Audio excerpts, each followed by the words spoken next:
Hi there, this is Laura with Mom Envy, and today we're going to be creating these adorable Easter egg tokens to go inside of Easter eggs for Easter egg hunts. Now, the very first thing I need to do is to place my wood inside of my machine, and I'm going to show you really quick what that looks like.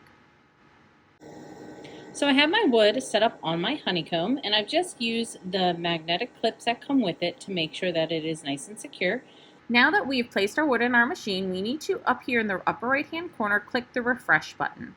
This is to make sure that we have the newest capture of what is actually happening inside of our machine. Okay, so this is what my machine looks like inside. My next step is going to be to auto measure the thickness of my wood. So over here on the right hand side, I see this little plus sign. I'm going to click that, and I'm going to click somewhere on my wood to measure how thick the wood is. Okay, now that I have measured the thickness of my wood, I'm ready to insert my image.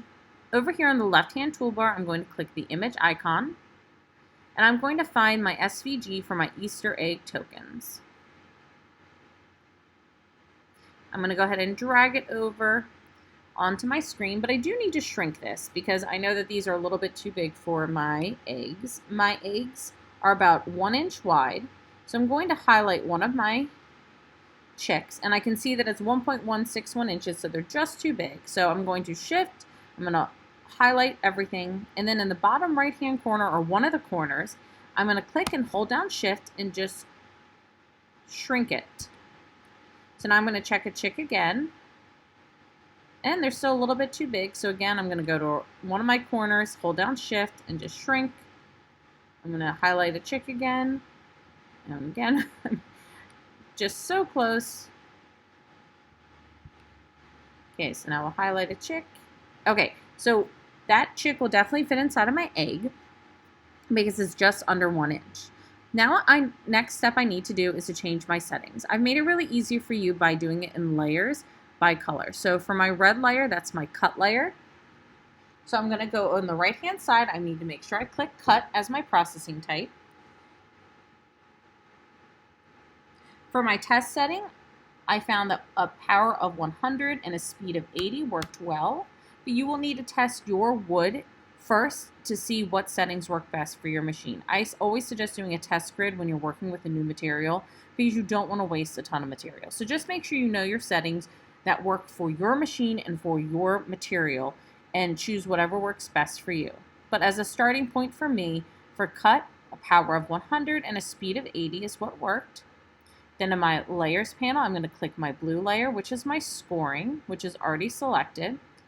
I'm going to do the lowest power and the highest speed because for me that's what worked best. And then for my black layer, which is engraving.